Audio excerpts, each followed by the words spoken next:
Hi, everyone. Welcome back to another episode of Latinas Power Talk. It is Wednesday. I hope you guys are all having a wonderful week and you guys are crushing your goals. And we are here with someone who I've been thrilled and looking forward and so happy to have here on the show, Elisa, aka the Funky Latina. Thank you so much for being here, girl. Thank you. Thank you for the invitation. I'm so happy to be here. No, thank you. Honestly, I think it all aligned perfectly because I met you at a More Amigas event months ago, and you were up there on stage doing your thing, and I was like, I love her energy. I love it. And then I went on your Instagram, and I was like, oh my gosh. I was like, I love her even more. And then I think I want to say after, maybe 2 days after that event, I posted on my Instagram, who do you guys want to see next on the podcast? You were a top person. Oh, wow. That people were commenting and sending messages of we want the Funky Latina. That's awesome. You got to give the people what they want. We got to give the people what they want, guys. So thank you guys for making this happen because you were already on my list, but they kind of gave me the little push of no, we want her sooner, you know? I love that. Well, again, thank you. I'm so excited to be here. Thank you for having me. I think sharing our stories is really important. So any platform that allows me to do that, I'm happy to be a part of it. You're making a difference, girl. I am super proud of you. I really am. I'm super proud of you. You had your third annual music festival in March. I was so bummed out that I couldn't go. I was just I was seeing everybody's stories. I kind of didn't even want to go on Instagram because I already knew so many people were there. But I was out of town that weekend and I was like, you know what? I am getting FOMO right now. So I'm going to put it on my calendar for next year already. But how did it go? How was it? It was amazing. I'm already planning for next year, but you spend so much time planning and preparing and organizing to get ready. And I have to remind myself to try to enjoy the journey and try to enjoy getting there because that day it's only 6 hours an event and it's over like that. It goes by in a blink of an eye. Yes. But it was amazing. The talent was amazing. They did such a good job. The crowd had so much fun. We had everything has gotten better over time. We've had more talent, acts to increase the number of acts, larger attendance, the ticket sales have increased. And I think just the overall vibe, you could just tell the more people that are there, the more fun it is. No, it is. And I think you've built this sense of community that everyone really starts to anticipate it every year now. Now it's okay, they know kind of the time frame of when it's at now. They look forward to it. And you guys had it at the Crescent Ballroom. Was it your first time having it there? Or have you had it there before? I've had it there every year. It's definitely my favorite venue in Phoenix. It's intimate. It has amazing sound, but you still have a lot of room. And the food's really good there, too. Really? Yes. We were supposed to have it at the Crescent Ballroom, but they were booked and busy, as they are. Yep. But I know, I was seeing everybody's stories, and I was like, oh, my gosh, the music was amazing. How many performers did you have? So we had 7 Latinx artists total. That included 2 DJs and different acts, some from Houston, Texas, from Los Angeles, and then the rest of the lineup was based here in Phoenix. I love that. Highlighting a little bit of everything, but also focusing on what we have here in Phoenix, which honestly, we have amazing talent. Yes. Arizona, I feel is up and coming. Absolutely. I've been saying that since I started my music blog, which also kind of got me into actually doing it. Was we are kind of like a hidden gem. We are the next industry city. People are coming here to make movies. We have several music festivals throughout the year, and there's so much talent out there. And it's that's another goal of mine, is to connect the creative community, specifically in music and entertainment, because we need a focal point, because working together, you can get so much more done. I love working together. Juntas somos más is what I always say. And what a great time to be in Arizona. Honestly, I feel so blessed that we're starting to see it popping up and just growing every day more and more, with more people moving here, with more ideas, more productions, everything. So explain a little bit to our audience, for those people who for some odd reason don't know about the music festival. Explain to them a little bit about that music festival. Absolutely. So I started Arizona's only Latin indie music festival. Say that one more time. Arizona's only Latin indie music festival, founded by a Latina entrepreneur, myself, and it is called the Funky Latina Music Festival. And so the goal of the festival is to highlight up and coming Latin indie artists. And I really believe in these artists that come and, spend their time here, share their talent with everyone.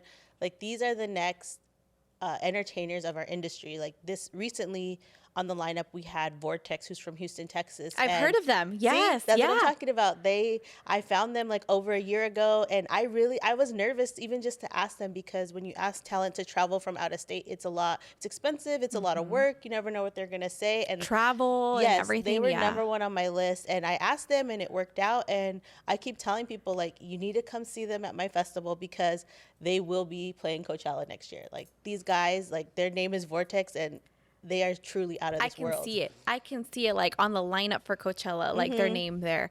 But I think you're doing something super important of like having a platform. Like if we think about the music industry like years ago, everyone was just like dying for a chance of just Yeah. having some sort of visibility, some sort of opportunity. And you're offering that I think is sometimes people don't talk about it, like how hard it is to find like just like a door to open, and you're opening Yes. doors for these people to like find a new audience. Like if no one knew of them before because they're coming from a different state, now they're kind of attracting a different audience in a different state and opening up their horizons. And Absolutely. it's like helping their career. Like I hope you know that at the end of the day that you are like being a part of their career and like helping them get to the next step. Yeah, and it's, for me, it's really important to have like a mutually beneficial relationship.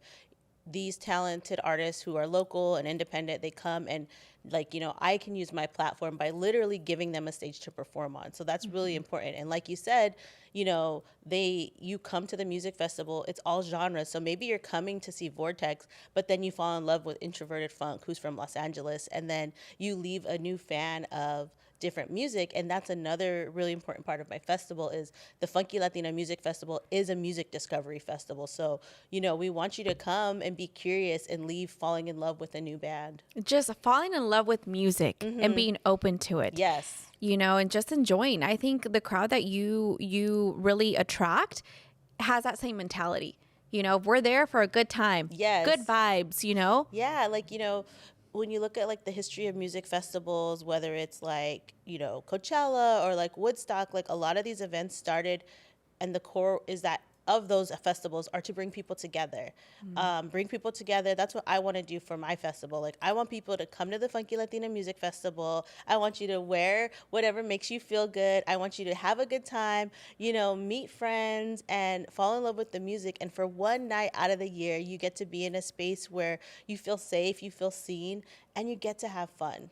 I love that. And I feel like it's something that it's so, so needed in today's point in time with social media, with like careers and everything. Like everyone is like dealing just one night of you just having fun, not thinking about stress, not thinking about the problem, that you have at your home or wherever you have it, So I love that. How did you get into the music industry though? So I was thinking about this question because technically, like, my background is in events, like event production. I've hosted ASU's Hispanic Convocation, which is like graduation ceremonies. When I was an undergraduate, I started a sorority, Sigma Lambda Gamma National Sorority, and so we did a lot of events through that. I've worked on political campaigns, so my background is in events. And also, I have to give it credit to my mom, because I think that her being the matriarch of the family, like hosting Christmas, hosting all the holidays, hosting everybody's birthday, like bringing people together, as I was reflecting, I was like, that's where I got, my drive to bring people together and to build community, was from my mom.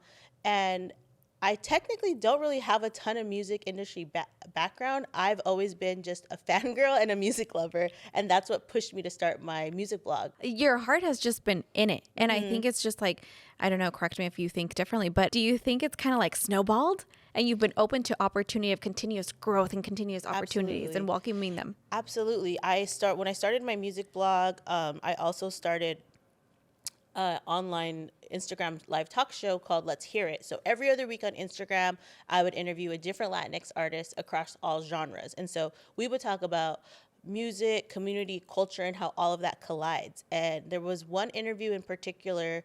I was interviewing a band from Austin, Texas called Brother Sports. And they were talking about how it's great to be a Latinx band in Texas, but we don't get invited to festivals, and when we do, we're at the bottom of the bill. And literally in that interview, I said, then let's start our own. let's build our own music festival where Latinos are on the lineup from the top to the bottom. And when fans walk in, they don't just see us, behind the bar. They see us on the stage. They see themselves. And that's where the idea came from.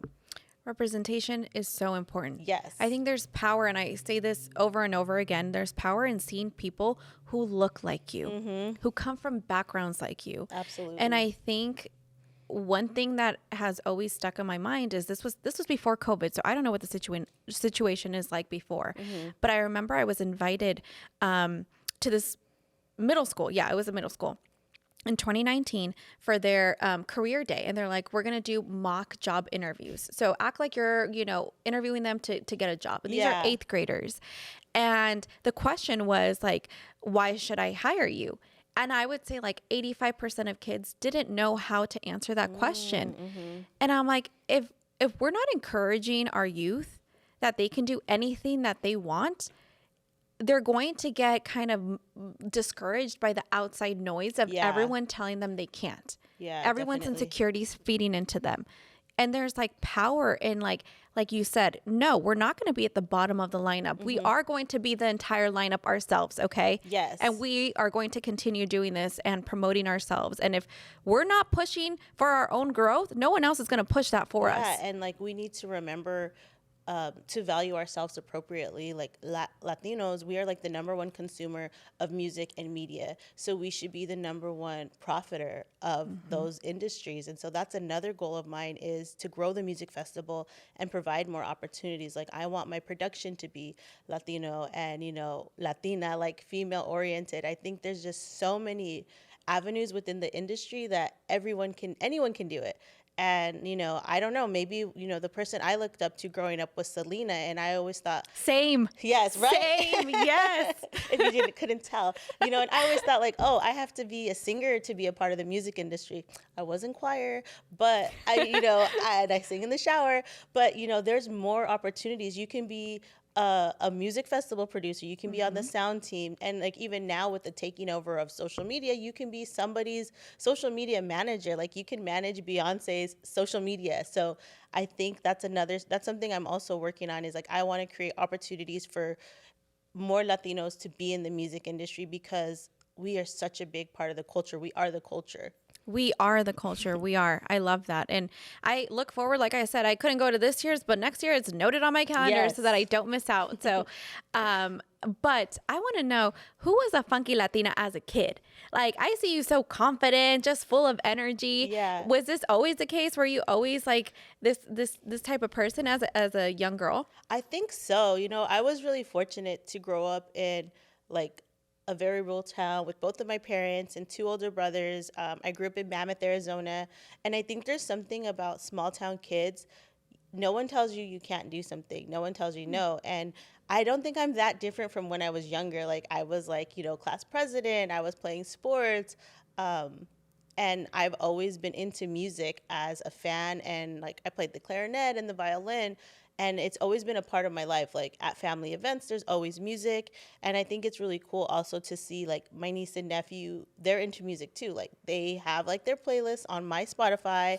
They have like, they love to do karaoke. And so, yeah, I've always been kind of like this positive person who loves music and loves being around people. Like as a solopreneur, it can get challenging because I do so much on my own, but then I find different ways, like being a part of Amor Amigas and different kinds of opportunities to connect and bring people together. And network, yeah. Yeah. But, one thing, so you were saying that you've done all these sports, you played different instruments. It sounds like you were always like a go-getter and you were never scared to just go for it. Yeah. Yeah, no, I was definitely scared. I'm still scared. Really? Yeah. I think you always are, like, and I'm very confident too in my skills. But I think like I remember the first year planning my music festival, and I thought that was like the most challenging thing, because the venue was talking about maybe canceling it because of the low ticket sales. I remember one artist dropped out a month before the event, and I like had all these flyers printed. But I also remember feeling something inside where it was like, don't give up. That Don't give up. intuition. Yes, your Yes. intuition and your gut. And it's a muscle that you have to practice using. And it's not something you necessarily get taught in school. Like, Hmm. listen to your gut, everybody. Like, so I think it's okay to be a little scared and be a little nervous. Like, I remember still even like this past year, like when the ticket website was going to go live, and I was like, oh my God, like, what am I doing? And then you do it. So I think it's okay to be scared. It's okay to be nervous. Those are part of like the journey. That's the journey you also have to through to get to where you want. But I didn't know that. You don't know until you Right. try. Right. It's a learning process, but I feel like it's okay to be scared, but do it anyway. Yes. Do it anyway and do it unapologetically. You know, like you have a passion for it and you listen to that intuition. Like, imagine if you hadn't, like, we would Yeah. have missed out, and so many people would have missed out on connections, making friendships. Maybe there's people out there who were in the crowd the first year and were like, you know what, I want to get into the music industry myself now, you know? Absolutely. I every year I have gotten messages from people that I don't even know that come to the festival, and they're just so thankful for the space that's being provided. They're just happy to be there, and it's Yeah. like messages like that make me want to keep going, especially on days where I want to give up. I think about those messages and the impact I'm making, and that's what really fuels me to keep going. I love that. And, you know, I look forward to like seeing this grow in the next 20 Thank years and being you. such like a staple to Arizona, and like hopefully taking it like to other states too at some point and having it be. That's something I've thought of. Yeah. Like maybe the Funky Latina goes on tour. Yes, that Keep would be out so city near fun. you, maybe. But again, it's just like I have so many ideas, and the Funky Latina Festival will never go away. It's always going to be here in Phoenix, but it's like finding opportunities and connections that align that can make a difference in maybe other cities and other states. I want to commend you because being a solo entrepreneur is tough. It is so tough. Yes. You put on so many different hats of being accountant, being manager, being this, everything you're doing it yourself. Like when normally someone has a team Yeah. of at least 10 people doing it, you're doing it by yourself, girl. And hats off to you Thank because you. I'm sure you get tired on days, but you keep pushing. You keep Yeah. pushing.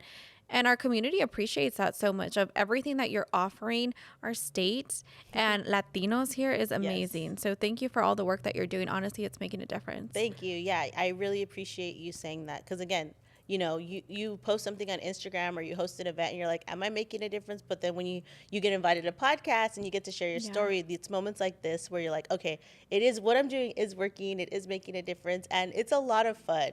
Yeah. So I appreciate that. Where did the name The Funky Latina come from? So it kind of just came to me like growing up, and even now I've always been into funk music. I'm obsessed with like 70s fashion, mid-century modern style. I've always loved funk music, and like if people ask me what's your favorite Selena song, I say Selena's Disco Medley live, the live version. That Yes. is like just amazing. It's all my favorite songs in one. And it just kind of like came to me. It wasn't like a lot of thought. I was like, well, I love funk music. People always tell me how I dress funky, and I'm like the funky Latina.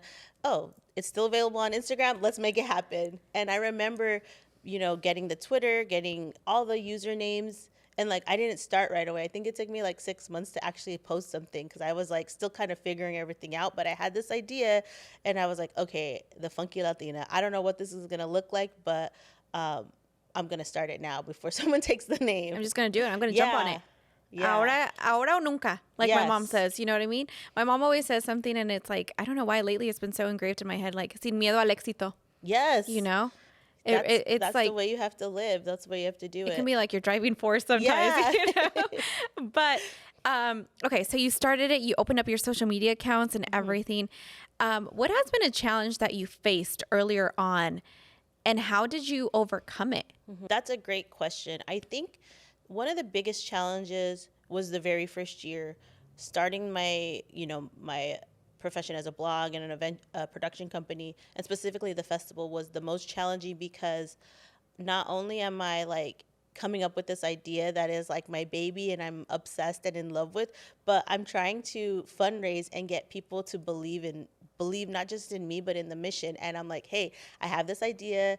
I'm going to bring the best music festival, Latinx music festival to Arizona, and I want you to be a part of it. And they're like, okay, but you've never done this. Like, what does it look like? So you're really, I've leaned heavily in on my relationships with people who have seen my work previously, because I'm asking people to not just invest their time, but invest their money in a festival that they've never seen before. And it's something that's never happened in Arizona. So that was one of the biggest challenges. And I think that, my advice would be, when you're faced with something like that, is to always remember your why and lean into that, because that's going to steer you in the right direction. And the right people are going to want to work with you at the end of the day. Like, you shouldn't have to beg someone to be on your team or to believe in you, and the right people are going to come. I think that's so important, because I feel like sometimes, and I find myself too, I feel like you have to trust the journey and the plan, and you can't force things. Sometimes I feel like I've tried to force things, and like, por más que intentes, if it's not meant for you, it's not, if it's not aligned in your life, take that as a sign that that's not the only route. That's not the only way that you can get to your dream. And that's not the only person who can offer you help, and I think you need to be open to that and understand that everything aligns in the way that it should be. Right? Totally. Yeah. Like, shout out to one of my music mentor, Pixter, DJ Pixter one. He always tells me there's more than one way to cook an egg. So you can do things differently. Don't, if this doesn't work out, try something else. Right. And not give up. Because I think, I had a coach one time tell me, the only difference between the people who make it and the people who don't is that the people who make it never give up. Yes. Never. You just got to keep on pushing and have that just like, okay, se cerró esa puerta, another one's going to open. Yeah. Like they say, it takes 10 years to be an overnight success. And I'm entering year 4, so I'm ready for it. It's coming. It's just a matter of time. I welcome it into your life, girl. Let's manifest it. It's coming, But what advice would you tell a young girl who's like watching us, who has aspirations to be in some sort of realm in the music industry or create her blog even, but she's scared and she's hearing a lot of negativity, a lot of people's insecurities kind of like bleeding into her mentality of just being like, no, you shouldn't do it. You can't do it. How are you going to even start it? Like, you don't even have any money. A lot of people think that you have to have a lot of money to start things. What would you tell that young woman who like has that dream planted in her heart and in her mind, but is being told no, and she's kind of letting things kind of steer her in that direction? I would say, first of all, like, it's okay to be nervous and scared and to feel those feelings, and remember how you're feeling, because that's going to motivate you later on. And the advice I would give would also be to look at people in the music industry or the entertainment industry, look at where they're at, find mentors. Like, you don't necessarily need to like find a mentor that like for me, I really admire Issa Rae, and I tell people I want to be the Latina Issa Rae. I'm gonna be the Latina Issa Rae. So find people who are doing what you want to do. Follow them on Instagram. Heck, send them a message and copy them. Like, maybe not copy them everything they do, but emulate what they do and look at how they got to where they want to be. Like, I look up to other people, like obviously Selena, who was like the first serial entrepreneur, because she sang, she danced, she was in fashion, she had her own salon. And so, look to people that are in the places that you want to get to and you want to be, and see how they got there. You might not take the same path, but you might find a different path, and it might lead you to where you want to be in whatever industry you're interested in. I think that's why Selena is like such an important icon in our society, but also not only in our culture, but around the world, because I feel like she didn't conform to a box of like, I'm only going to be a singer and that's it. No, like she had her own store. She did everything that she wanted to, and she didn't let people just like put her in one box, And like, she's still with us today, like there's like music festivals dedicated to her. There's like makeup launches. Like, I have like 10 Selena shirts that, are brand new. So, I would love to one day have an impact like her on our Latino community. And you will, girl. You will. That's the plan. Thank you. You really will. And honestly, just shoot your shot. Yeah. Like, I think for you guys listening, like, just there's what's the worst that can happen? Like, they just don't answer you, But I shot my shot with you, and I was like, hey, girl. I was like, you don't know me, but I want to have you on my podcast. And you'll be surprised at the amount of people that are actually open to helping you. Yes. And to hearing you, Totally. It's like, through this whole process, I feel, of doing the podcast. Like, this is barely, we're going into the second month, and every single person that I've DM'd or met, like you, and I've been like, hi, I would love to have you on my podcast. Thankfully, gracias a Dios, no one has said no. Yeah. And it's really like opened my eyes too of like, you know what? Shoot your shot. Yes. Just go for it. Like, slide in those DMs professionally. Yes, yes. What can we expect? I'm so excited for next year's Funky Latina Music Festival. I'm already planning next year's festival, and I think what people can expect is to find their new favorite Latin indie artist at the Funky Latina Music Festival. So if you are looking to add somebody into your new playlist, or you're a DJ and you want to spice up, your mix, you have to come to the festival, because I believe that I'm going to introduce you to not just your next favorite Latin indie artist, but the next Latin indie artist who's going to take the music world by storm. Amen. Yeah, and I'm going to be right there. I'm like, I can't wait to purchase my tickets. What do you want people to know about the Funky Latina? That's a great question. I think I want people to know that, yes, I'm the Funky Latina, but I'm also here to be a part of the community. And so, if I can be a resource to anybody, whatever field they're in, let me know. I think a lot of people, like you said, they get intimidated, but I'm just like everybody else. I'm just a little more funkier. You go in there and own it. Like I said, that day that I met you at the Amor Amigas event, I was like, oh my gosh, I love her personality. I was like, I love it. And you got here and I was like, oh, I am loving these colors. You own it.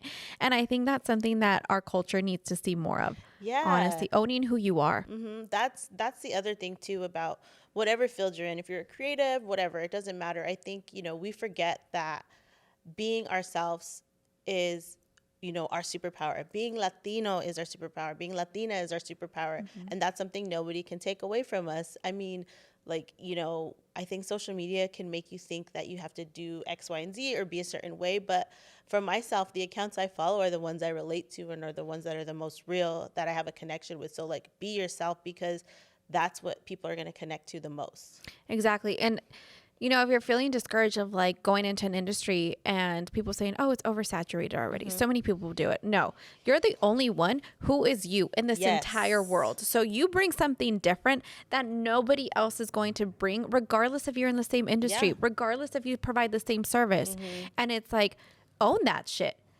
Own it, and be proud of it. Be proud of your upbringing. Be proud of your obstacles and the challenges that you've had, because it's gotten you to this place. And sharing those stories and being open can help anybody. You really don't know who's hearing and who's going to learn something from you at the end of the day, too. So I love everything that you're doing. I think in the process, not only are you creating a platform for all these artists to be able to be seen, but also you're creating networking opportunities among people, and you're kind of paving the road, I think, of other Latinas to go for it and to see themselves represented in you and being like, you know what?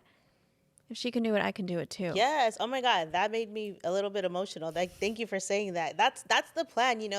I want there to be more Funky Latinas. I don't want to do this by myself. And like I said earlier, we are more powerful and we are stronger together. On the days, because I know there are days that probably get rough, mm-hmm. On the days, I just hope you remember that at the end of the day, because it's honestly amazing. And I'm getting chills a little bit of just thinking about it, of everything, of the impact. So thank you for everything that you stand for. Thank you for everything that you're doing for our community and here in Phoenix. Mm-hmm. Keep on doing it. I'm your number one fan over here. I'm supporting you so much. And if anyone wants to support you, where can they reach out to you? If they're you know what, I want to get involved in some way for the next festival, how can they reach out to you? Absolutely. So the best way to stay connected with me is to follow me on Instagram at The Funky Latina. Also, check out my website, thefunkylatina.com. In addition to hosting my festival, I'm an event producer, a DJ, and I host events. So if you're interested in booking me, that's the best way to do it. And as always, my DMs are open. They are. I approve of that. Yes. I slid in her DMs always. And she said yes, yes. So thank you again for everything, like I said, that you're doing. It's a pleasure to have you here on the show and share your story. It's a pleasure to know you. And thank you for honestly, being who you are and owning Thank it. you. Well, thank you for being a part of the Funky Latina music community. I really appreciate it. Of course. And thank you to everyone for tuning in. Make sure to subscribe to our YouTube channel and follow us on Instagram at Latinas Power Talk. I will see you back here next week on Wednesday with a new episode. So have a great week, everyone. Bye.